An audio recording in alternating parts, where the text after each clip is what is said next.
Amy, can you hear us? Yes, I can. Good morning.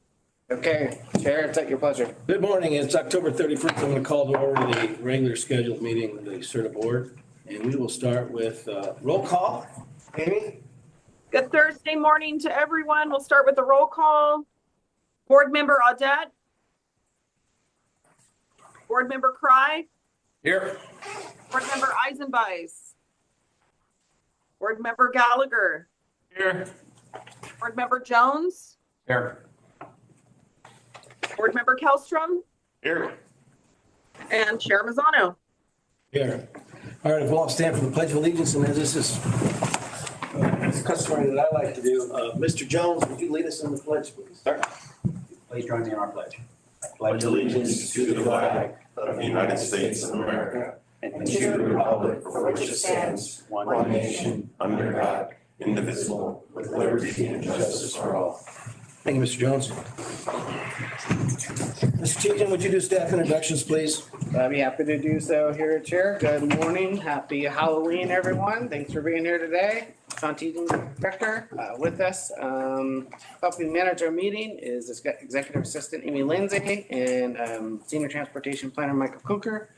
Here in the room with us is Senior Transportation Planner Jennifer Pollum, Associate Planner Mehdi Bonadidi, Assistant Planner Laurent Beauregard, Chief Fiscal Officer Jessica Carlson, and Senior Transportation Planner Keith Williams.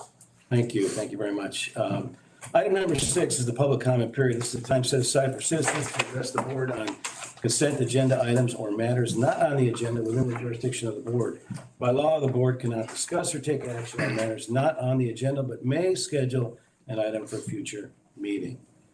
Amy, do you have anybody for public comment? I do not. Nor do I. Anybody here? So we will move on to item number 7, the consent calendar.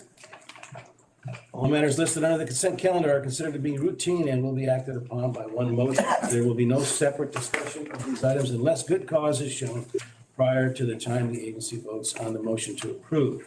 Do I have a motion to approve the consent calendar? So moved. To the chair. Second. Chair, if I can, Yeah. I'm going to chat a little bit about some items on 7.3, the correspondence letters, but I don't.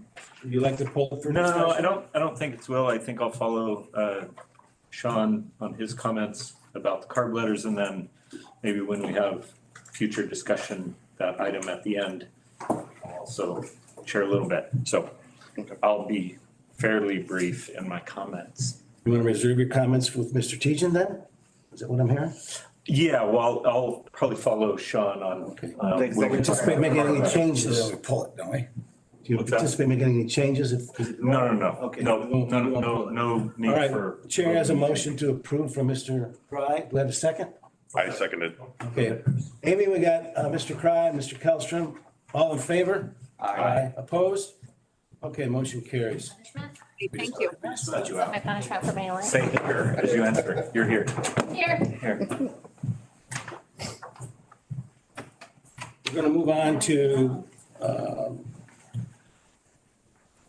regular calendar. Item number 8, the Executive Director's Report is an information-only item. You're up, Sean.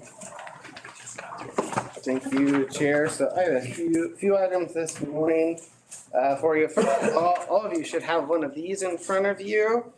Just want to announce that the updated Need a Ride guide brochure is out and available both as a hard copy and then also electronically on our website. What's great about this is this has a variety of information items for how folks can get around the region using public transit, as well as being able to have different services. It provides information and maps about connections across the whole state region and relevant information. I want to thank Keith and Laurent for the work on this with the consultant to get this prepared. This has been a little outdated for a little bit, so we're glad to be able to have it available with updated information. It's definitely a work effort, being able to track down who were all the prior providers, things that have changed, contact information, locations. So that was a bit of an effort there to get that done.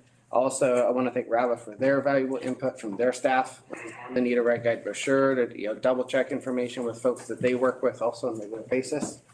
And also, for kind of being a partner throughout the project. SRTA staff and RABA staff are working together on getting these right guides distributed out to users in the region, as well as to social service agencies and others that have provided and requested copies in the past as part of the effort.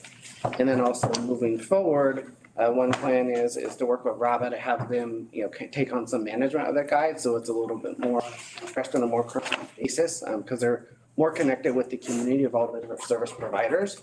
And as they eventually bring on a mobility manager position, and part of that is that we'll being able to have as a resource for the entire region and community related to the different rides or services that are available depending on time of day that someone's looking to get a service in the region. So we look forward to that ongoing effort. If you want some, there's some additional ones that are up there that staff provided, and we have a bunch, and then so does RABA. So just want to highlight that as one project that we had.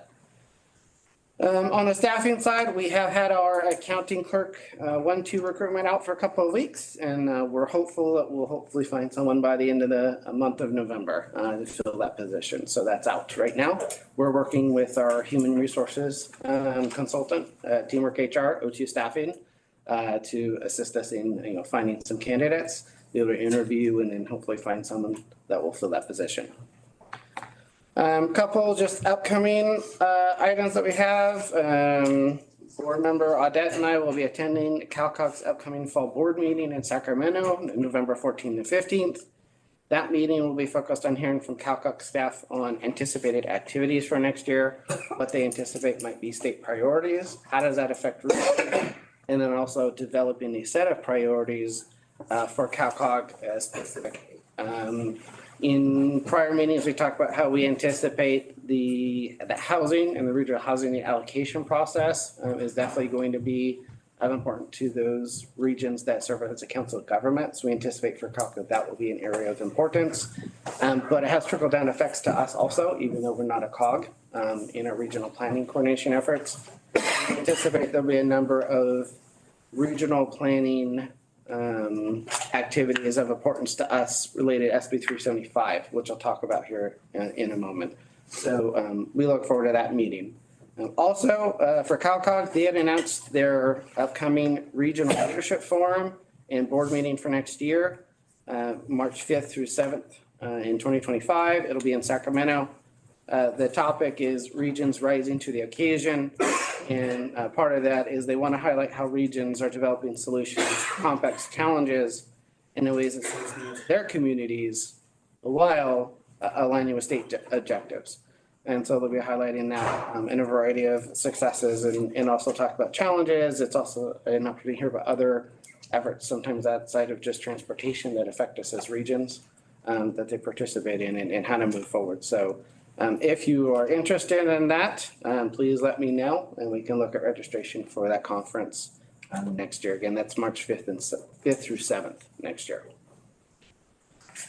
As Board Member Gallagher alluded to, there's a letter in correspondence from the California Air Resources Board. I want to back up just a little bit. So the last board meeting that we had, we talked about how our agency, SRTA, Butte Council of Governments, and then Tahoe Regional Planning Agency submitted a joint letter asking CARB essentially to put a pause on the SB 375 target setting process.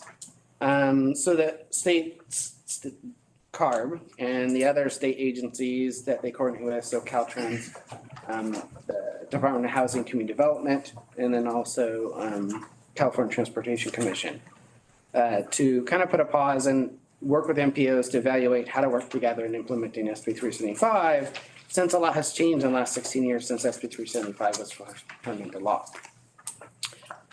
This aligned with other groups of MPOs that submitted letters across the state. Since those letters, two primary things have happened. First, the letters did result in a resurrection, pun intended, of a previous state agency and a working group that we had in years past for quite a bit of time to discuss this topic further. When we were first implementing SB 370, trying to understand what the rule was and how that impacts our process. So that group kind of got brought back. I intended on behalf of the three small MPOs, along with representatives from the big four, coastal MPOs and MPOs in San Joaquin Valley. The meeting was focused on setting the focus for a series of meetings that we're going to have on SB 375 in regional planning agencies and state coordination. And the goal here is to discuss also what's changed, as I mentioned, since it became law, current challenges, and also a list of topics to discuss over the next several months. Each meeting, monthly meeting, we have one scheduled for right now for November, December at this moment. Will be focused on certain topics, and then I will report back to the board on progress of those as they're made. And that will be an interesting conversation. It's been an interesting conversation so far. I won't get into too much because I think we just really got started in really identifying what's the focus, what are ground rules, next set of meetings, how do we want to move forward, and kind of the challenges. So not a lot was made progress-wise. It's more just get together, have a conversation, who are the partners, how to move forward. So I think we'll have more substantive updates going forward. Secondly, last week we did receive a letter from CARB acknowledging that we have started those meetings up, but they also stated that they cannot pause their process. And that letter is in the correspondence on the consent agenda. Now, I'm not surprised, really, to be honest, that they did that. And part of it is because, and I understand that, is that there are certain actions that the California Air Resources Board must take because it's built into state statute in terms of timeframes that they have. Now, you can get state statute revised, and that can be part of the process. And because part of some of the efforts under what the Air Resources Board has to do related to SDS guidelines process and target setting also requires going under review under CEQA. So it is a lengthy process. So I can understand that. However, I am frustrated, as well as a number of the other MPOs I've talked with, especially the small ones so far. And I expect that the response letter will be a topic at our next meeting in November. Additionally, staff are working towards reviewing some of the preliminary SB 375 guidelines updates that have been proposed by the Air Resources Board, and we'll be looking at preparing a response letter over the next few weeks. Specifically, one of the things that is a concern amongst myself, and our staff, and even talking with small agencies, is the fact that in one respect, the greenhouse gas targets and the SB 375 process related to that has kind of almost overshadowed the entire regional planning process that we are to undertake. Because the regional transportation plan is meant to deal with a whole number of different issues under transportation, besides the land use and transportation element, and how as we develop, that impacts how we move, and how we develop our transportation system can impact development. But the other thing, and this comes straight from our federal responsibilities as an MPO, is the fact that the regional planning process is supposed to involve community development. It's supposed to address how do we ensure an economically viable region? How do we ensure that both people and freight, for example, are moving in an efficient and safe manner? How we're ensuring that we have a safe transportation system for all modes of transportation. And there are a whole number of other elements that are essentially what we would call kind of equal, very similar to a local city county general plan that has different elements. That's a safety element, a transportation element, or circulation element, a housing element. And they're kind of equal in weight to try to figure out how to balance those. It's the same thing in a regional transportation plan. And so, lack of a better term, a lot of us feel like the targets is hijacking some of the process, and CARB is looking at it only from there and trying to say, well, you shouldn't do any other outreach or early other efforts or coordination. And we're kind of pushing back saying, that's not reasonable. That we can't do. We're not going to do that, really has been the response. So I anticipate some of that conversation will be interesting in November. And that is something we're working on. With that, Board Member Gallagher, before I go to other topics, one other item I have, do you want to talk about that first, or you want me to wrap up? 6 is for me. Huh? I say it's either way. Okay. Are you on a roll? You want to finish? I have just one other thing. Let her rip. Okay, we'll do that, and then we can talk about Then we'll SB come back. 275. Thank you. The only other I have is related to the Federal Transportation Improvement Program. We had approved that at our last board meeting, submitted it, and then Caltrans put out all of the F-tips for the entire state out for public review. That public review process ends at the end of today. At that point in completion, Caltrans will wrap up the process if needed. If there are any comments or questions they've received related to any MPO's F-tip, they will reach out to us. And then they will look to submit all of the state's F-tips to the Federal Highway Administration and Federal Transit Administration for review and approval. We anticipate that process will wrap up sometime mid-December. Those will be available, and then projects will move forward from that point, and we'll just be programming off of the 2025 F-tip moving forward. That wraps up my update. Mr. Gallagher, you're up. Thank you, Chair, and thanks, Sean. I first want to start with thank you for sending the letter, getting together, collaborating, writing. I think it's well written. I think we probably could have anticipated the response we'd get from CARB because they're pretty locked down on their thoughts. It's at the risk of sounding critical now, out of the other side of my mouth, I want to say, oftentimes in these letters, I see that we're talking about how we need time to comply. It's no secret to probably anybody in this room. I'm questioning why we comply, and I appreciate you saying if I heard you right, correct me if I'm wrong, but it's like we're really fighting back not to blanketly not comply, but there's some overarching stuff, and I without getting into all the details of that. So thank you for writing the letter. But I hope in the future we can look at some of these things that we're saying and go, we're not going to comply with that. We're not asking for time on how we're going to comply with your greenhouse gas emission reduction goals. We're not going to comply with that because it doesn't affect us up here.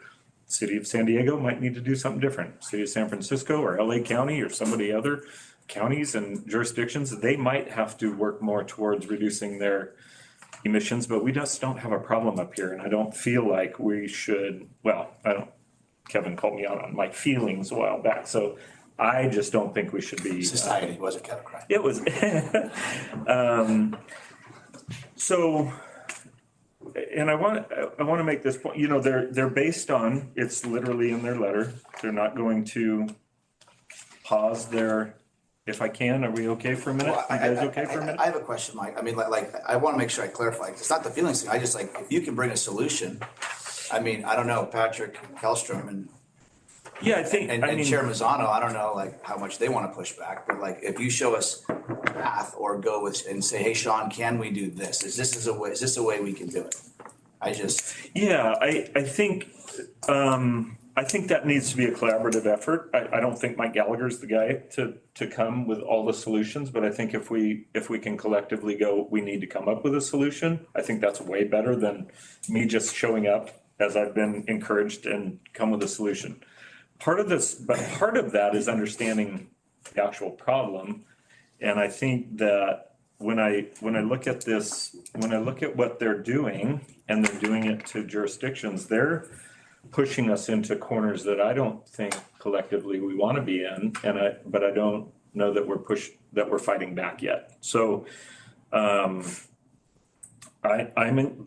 very encouraged because I think very shortly we're all going to know the truth that we don't have a climate problem, we have a climate manipulation problem.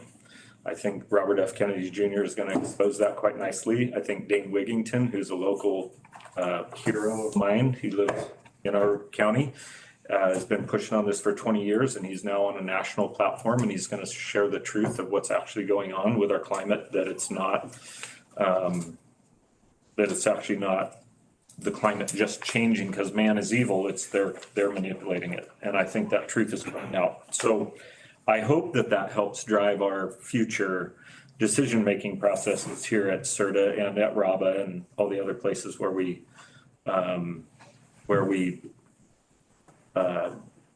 spend a lot of money complying with greenhouse gas emission reduction. And I also want to appreciate, I believe it was Medi's report that said carbon dioxide in your report for the first time. Thank you, sir. I just want to acknowledge that I believe that was your staff report. And I think it's very important. It's not that's not lost on me. I think the importance that we use the right language is very important. So thank you for Mr. that. Gallagher, I think, give me a second here. We want to move sure, this Chair. along. Uh-huh. My suggestion would be that I take stock on what you're saying. Okay, I don't want to get too deep in the weeds here. This is not agendized. And Sure. but we have item 13 where I think in the future, if an issue comes up where we are looking at something that Mr. Gallagher feels strongly about, that we put it on the agenda. okay. And as a board, we can have a lengthy discussion about it, but I think that's inappropriate at this time. We all understand your feelings and I support your feelings. But in the interest of time, I'm going to move it along. Okay, Wrap it up. sure. I mean, it was agendized because the letters are on the agenda and I'm talking about the letters. So Well, I just meant for I think your it's really future issues. You Sure. brought up, you want us to push back. Now, that's going to have to be something that we as a board have to agree to do. And you're right. Right. Okay, I mean, I appreciate that, Chair. I think, collectively, I guess my hope is that collectively we can look at, and I'll bring it up on item 8. I can talk more on item 8. I appreciate your concern there, so that works. That's probably all I need to say at this point. Thanks. Thanks, Mike. You're welcome. Item number 9, receive SRTA board members' reports on attendance at conferences and meetings reimbursed at SRTA's expense. Anybody done any traveling?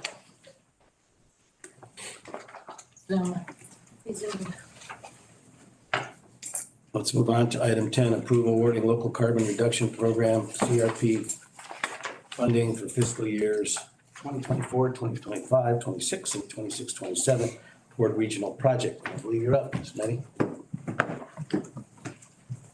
Michael.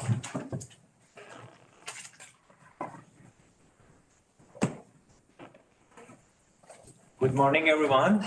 My name is Mehdi Moinatini, and I am here to present item number 10, which is approve awarding local carbon reduction program funding for fiscal years 24, 25, and 26. Next slide.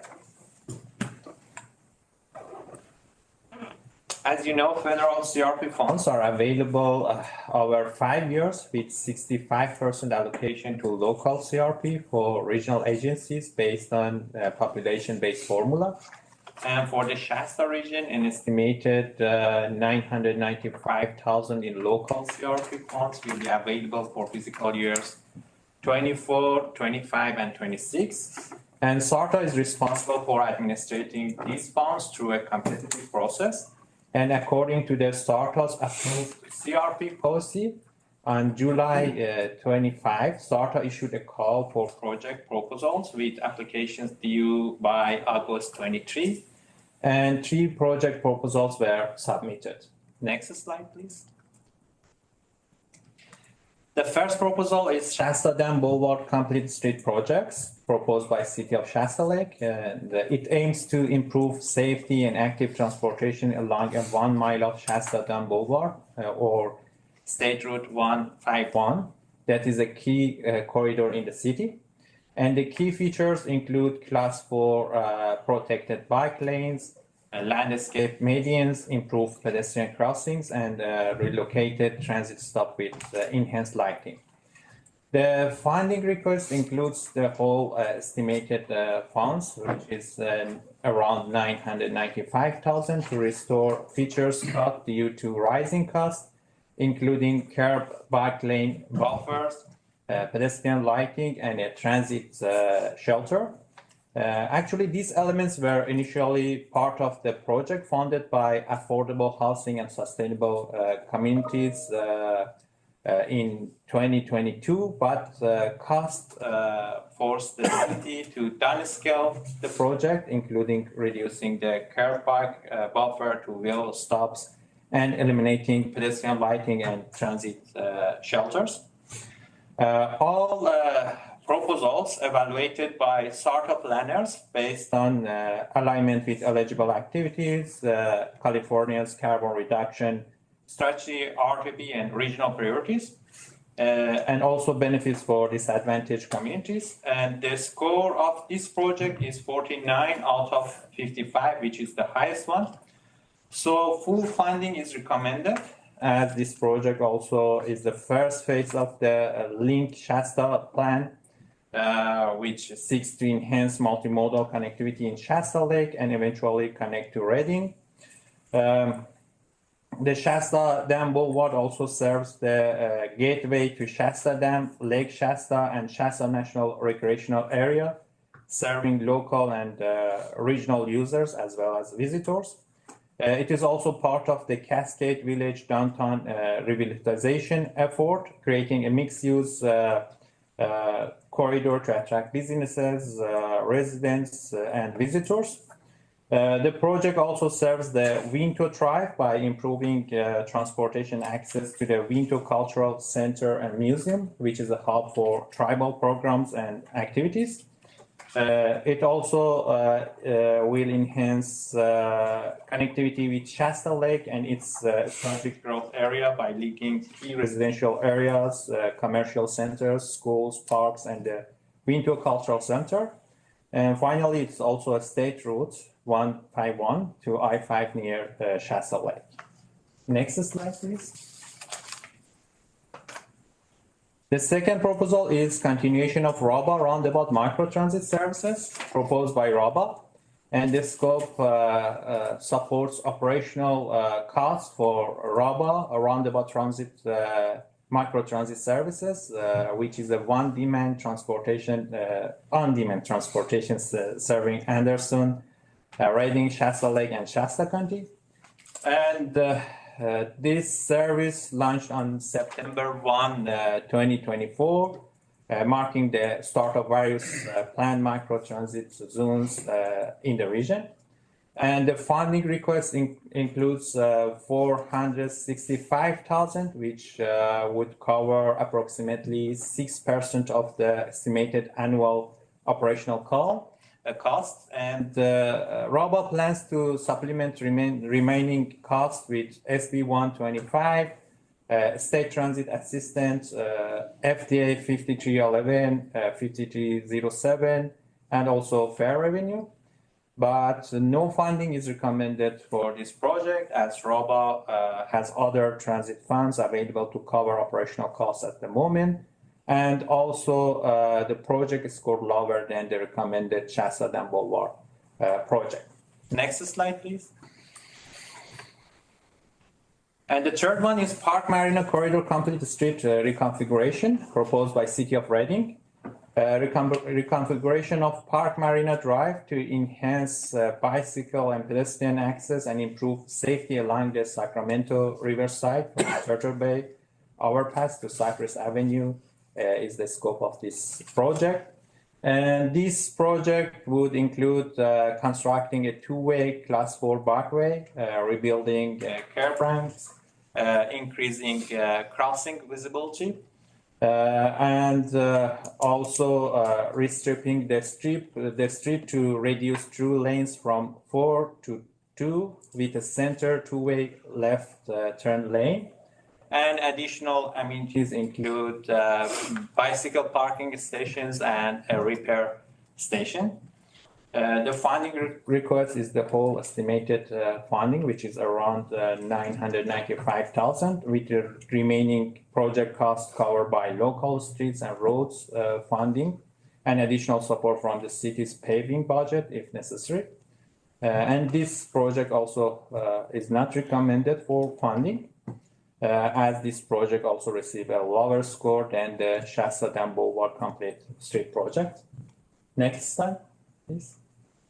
So overall, staff recommends fully funding the Shasta Dam Boulevard Complete Streets project due to its high score pending eligibility review by FHWA and Caltrans, while funding is not recommended for the RABA, microtransit services, and Park Marina Corridor reconfiguration due to lower score.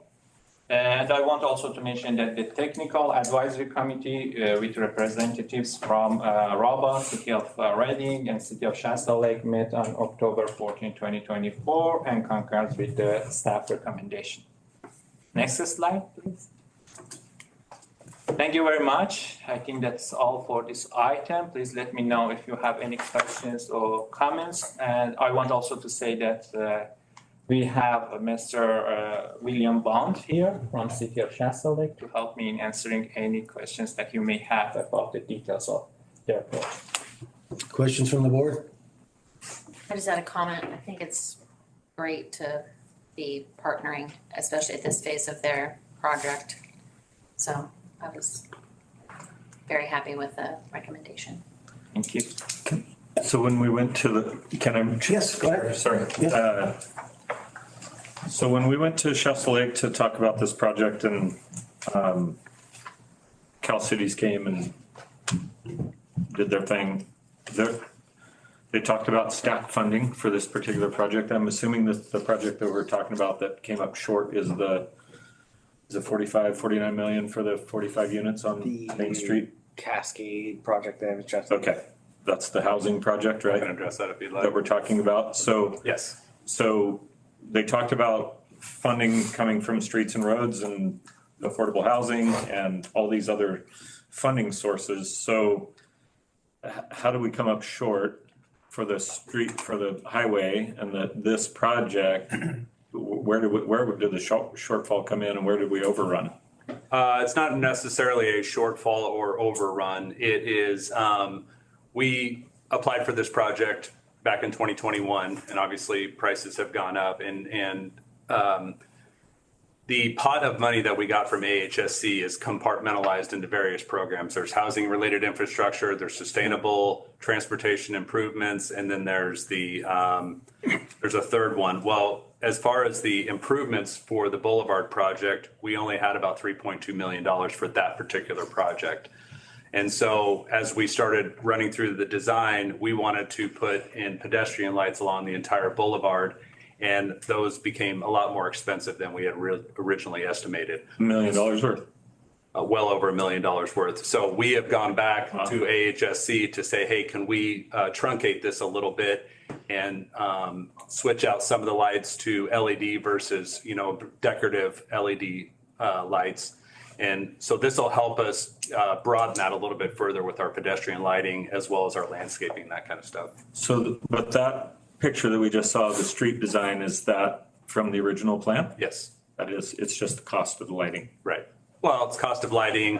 I get prices have gone up And there- 70%. There's So other I'm various not arguing things, that. our bike buffers, we wanted it to be a 6-inch curb. Well, that is more expensive than putting down parking bumpers or delineators like out here on Trinity Street.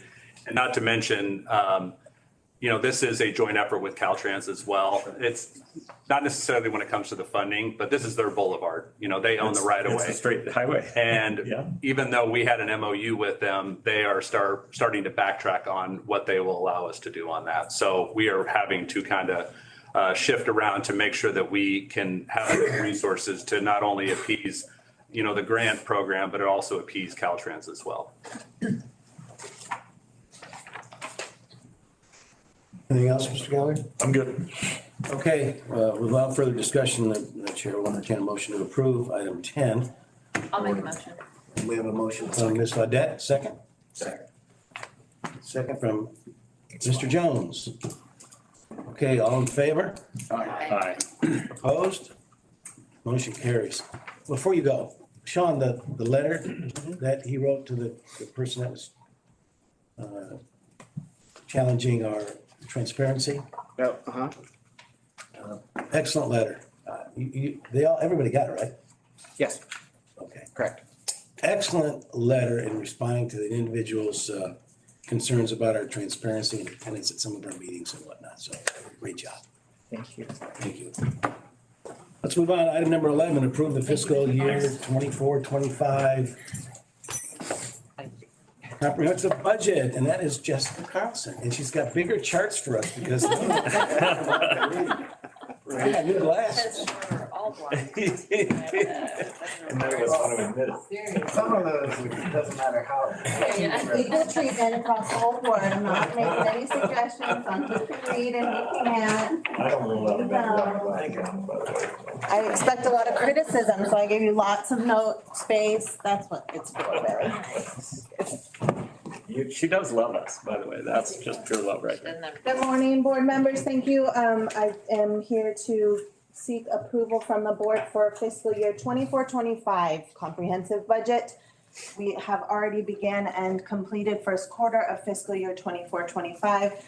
Our audit for 22-23 extended into October, and I am catching up. And as Sean mentioned, we are hoping to get a clerk in here sooner than later. So tightening up things as we go along. We are one board meeting earlier than last year, so we're happy with that. And just to point out, there's not a lot of huge differences in the way that I presented the budget to you this year versus last year. But I want to emphasize something that has always been kind of the composition of the work that we do here.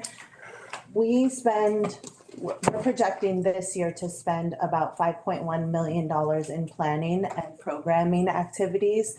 Most of them you see on the OWP, but that also includes public transit and surface and transportation programs like the RSTP that fund some of your streets and roads, TDA admin, Transportation Development Act administration, that type of thing.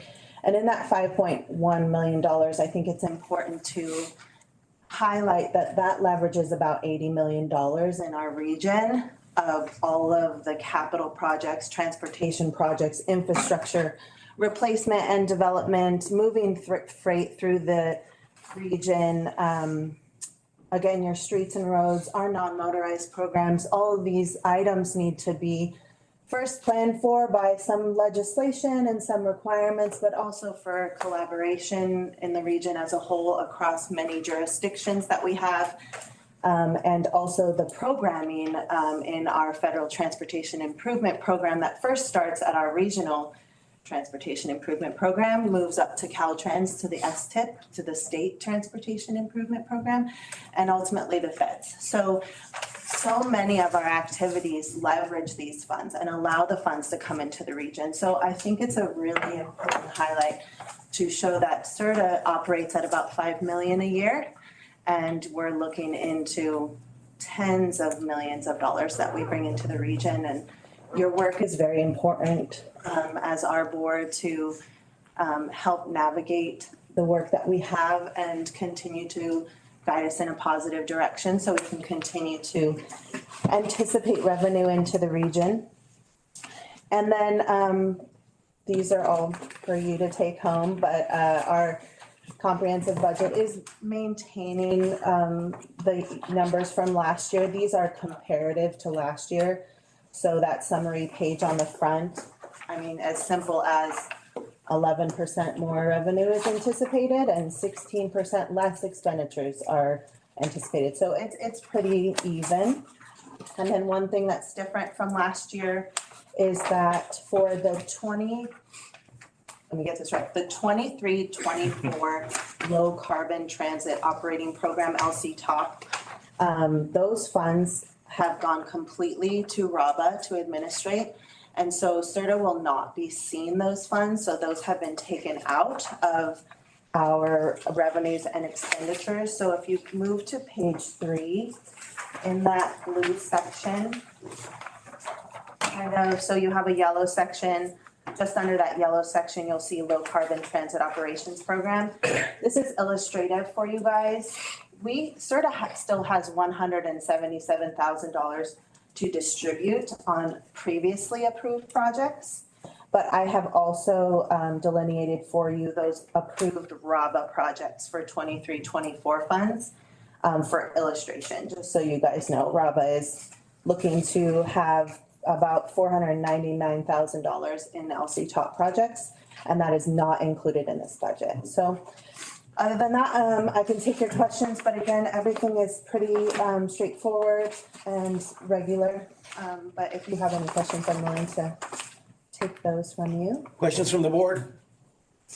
Seeing none, Chair will entertain a motion to approve item number 11. I'll make a motion. We have a motion from Ms. Ledette and a second I'll second. from Mr. Kellstrom. All in favor? Aye. Aye. Opposed? Get that, Amy, it carries. Thank you. Thank you. Jessica, good work, kiddo. Good afternoon. I'll vote yes on board item for you. Sorry about that. Yes, I promise. Okay, we'll move on to item, What do you think so funny about that? item 12. Brody needs a lot of help. Sean, you're up for this to approve resolution 24-11, which suspends and replaces resolution 9-12 and authorizes the executive director to execute a master fund transfer agreement and other agreements with Caltrans and make amendments as needed. Thank you, Chair. So SRTA has an agreement with Caltrans. We call it a master fund transfer agreement. And that stipulates various fiscal, auditing, contracting, and reporting requirements for federal and state grant funds that we receive from Caltrans, from the different grants that we apply for that are discretionary, that we approve, that we go through, the board decides, and we go through and get those and receive those and approve those projects, or for formula funds. So like the Regional Service Transportation Program, that is a federal program. We swap funds for state funds. It rolls through SRTA. We hold on to the funds. Jurisdictions let us know what projects, and then we distribute reimbursed as we move along. So all those different type of funds that we receive, we have to have this MFTA to receive any of those funds. We have to have the MFTA to receive any of our planning funds and then overall work program as well. And roughly about every 10 years, Caltrans issues a new updated MFTA with revised language that incorporates any changes under federal or state transportation infrastructure laws as they move along. Periodically, although not too common, they might issue us with a administrative amendment, but usually every 10 years, that captures most of any changes and requirements that we have. The existing MFTA between SRTA and Caltrans expires December 31st of this year. Caltrans reached out earlier in the year with a draft agreement for review and input by all the metropolitan planning organizations, regional transportation planning agencies. Staff provided feedback and a final MFTA has been provided for signature, which is what is included in the staff report and attachment. This time around, other than last time, Caltrans requires the agreement to be approved by resolution by this board of directors for each of the regional agencies. In looking at the history of approvals for MFTAs, we recognize that a prior resolution, resolution 09-12, was out of date and that needed to be updated, including the agency's name. It was from before we went independent. So staff recommends as part of today's action, besides approving the MFTA by resolution, giving me the authority for approved projects that this board approves for grant funds to handle all the different agreements to get those funds to flow, as well as replace the other resolution with the new resolution 24-11 before you. With that, I'll hand it over to the pleasure of the board. Discussion from the board. I just want to make a clarification. I did not read every word of the contract. But I scanned it. And I read the report. We had fun So reading it. I'll keep that for Seems pretty thorough. Yep. But it's my pleasure to make a motion to pass. Okay, we have a motion to approve from Ms. Audette, second. I'll second again. Mr. Kellstrop, second. All in favor? Aye. Opposed? Motion carries. Amy? Great, thank you. Thank you. On item 13, receive suggestions from board members and relative to potential topics for future board of directors meetings. I don't know if it's really a suggestion, Sean, but this is excellent. Thank you. What I would suggest, and then we could make an item that you come back and tell us, is that you or a member of your staff go out and pitch this to the Rotaries in Reading, Anderson, and Shasta Lake and their chambers of commerce. We get it, but we need to get it to more people. And those are the people that can get it to more people for us, because they're for the most part, invested in our communities within civic organizations. So if you could do that, and then. I see staff taking notes right now. Where to do coordinate these with live? Rabba. Where are these? Where does somebody find this? Rabba has a box of 9 of them, or 9 boxes of them. I believe there's 5,000 in each of them. We also have a box of them. Where's that box located? It's in Keith Williams' office. It'll be in the Where are storage they? office soon. Just like Rabbit took 9, and then some of those boxes have been redistributed to other transportation providers in the region. But where does the public have access to this? All our vehicles to start. On the vehicle? Once the driver. So they have to find the ride to need the ride? No, we just hand them out to the riders because we find that the best distribution for our participants is through the riders. So that most recent update has gone out so that grandma can hand it to bingo friend can take a picture of it and have daughter look it up. What about the Is people it- that don't ride? Is it possible to put these in Senior like, centers. at our service, at our like, any of the state service or county Yeah, service so let me- providers and? We delivered them to the city halls. We're also going to be delivering them to senior centers, community centers, basic locations where we distribute RABA rider guides.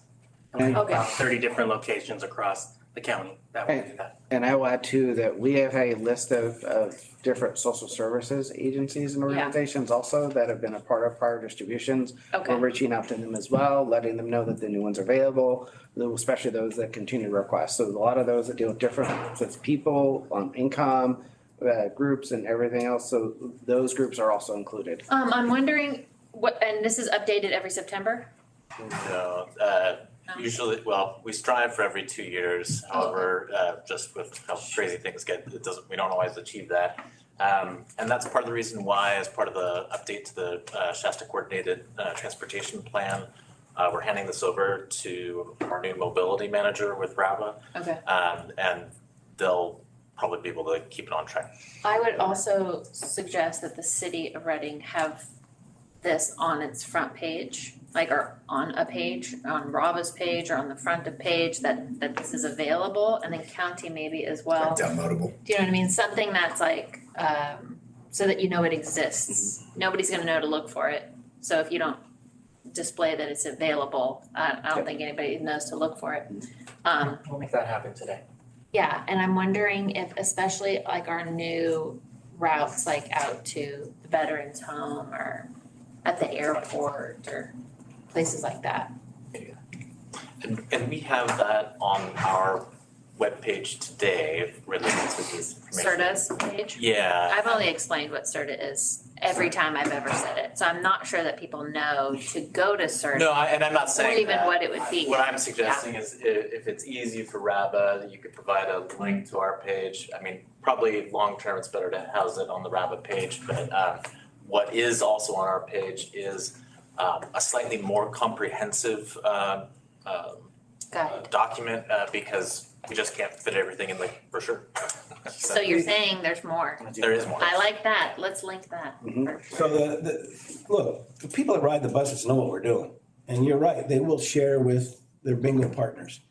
But it's the people that don't ride the bus that I want to find out about this. And sitting in a box in a building somewhere just doesn't do that for me. You get a Rotary meeting where you've got 75 people in there listening to somebody speak about it. You've got 75 people now promoting it, and telling other people about it. We have 5 Rotaries in Reading, and then we have them in Shasta Lake and in Anderson, along with their chambers of commerce. We should each take a rotary and go Well, I was tell, gonna I'll say, tell would you- mine. Well, I'll entertain a motion maybe that like you and Tanessa work together to canvass Shasta County Only if we can and match. hand deliver these to. We can have matching outfits and a conductor cap, then we'll All right, put it that's my together. suggestion. Anything else from the board?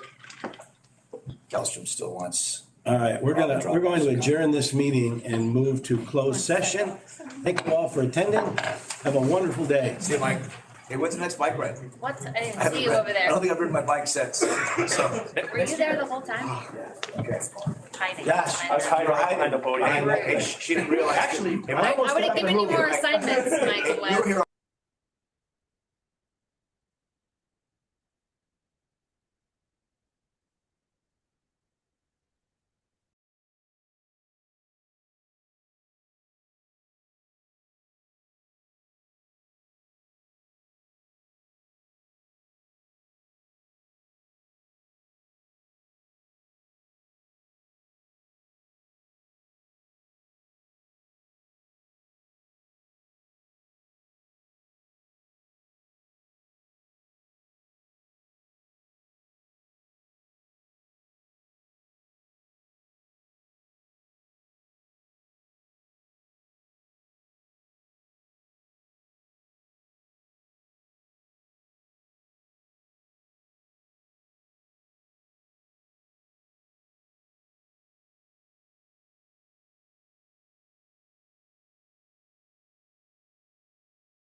Amy, can you hear us? Yes, I can. Okay, Amy, we're returning from closed session with no reportable action at this time. And we'll go back into open session. Item number 15 is to appoint 3 board members to an ad hoc committee for contract extension negotiations with the executive director. So first I ask, is there anybody interested? I'm interested. Okay, I have a recommendation based on what's with the upcoming elections and stuff. Mr. Gallagher, I would recommend that you be on the committee, along with Mr. Pry and Vice Chair Tina Eisenbiden. I think she's gonna be around. Be on that ad hoc committee. We're hoping. Yeah.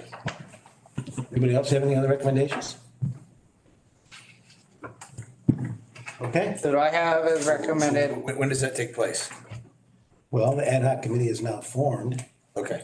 So the members are, well, I guess. Gallagher, Cry, and Eisenbiden. Did I say that right? Does anybody else want to do it? Eisenbiden, Advice. Eisenbiden. Makes sense though that it's How did I say in? spread across at least 3 or 4 jurisdictions. I'm sorry? That makes sense. Say that again. I'm fine to do it. I'd be happy to. Well, I would appreciate it. I think each of you bring a different perspective to it, and I think we'll get great results out of it, so. I was gonna just add, so in terms of ad hoc committee, what you vote on now, that will create the ad hoc committee. Then we will use that to then reach out to the committee to start the negotiation process once I have the evaluation form prepared.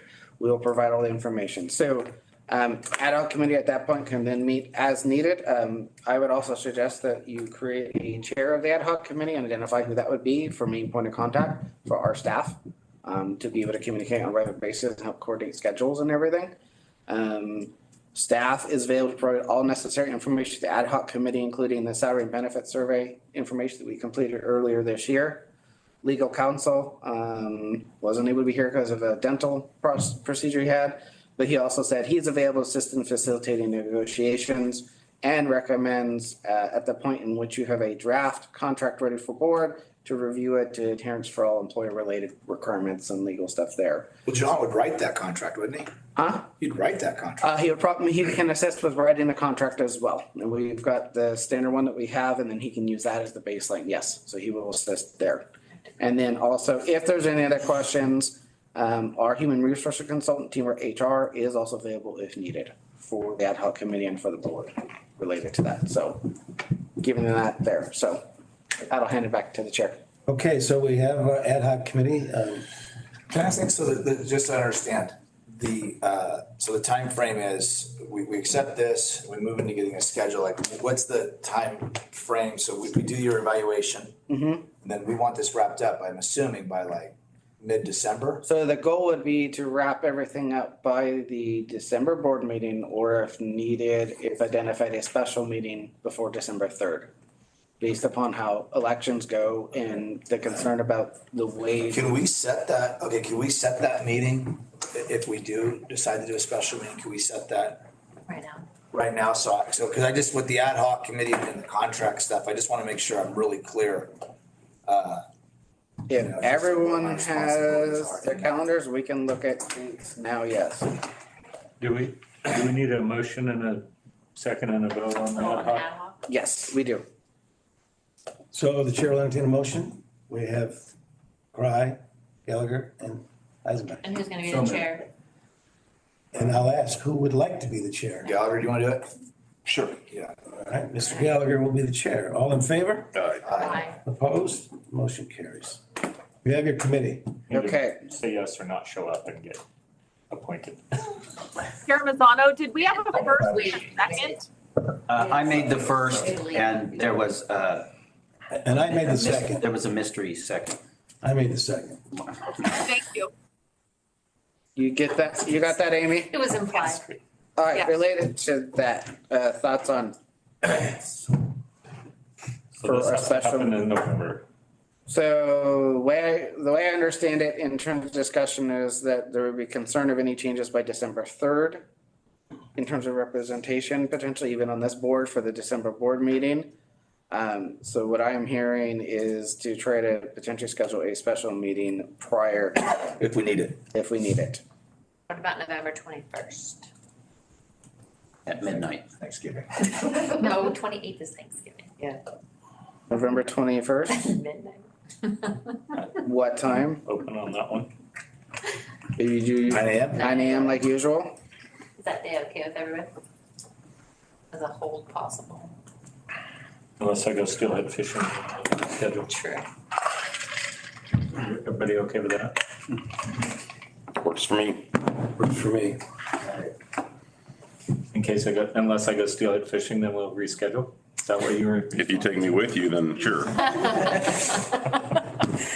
How many do I have to take to break the quorum so we have to reschedule it? No, it's a joke, people. It's just a joke. All right, so what I hear is board desire, so we will have, if necessary, a special meeting on November 21st at 9 a.m. Nobody cares. There's Okay. 4 people. Very good. Without further discussion, we are adjourned. Thank you. Thank you all. Why is it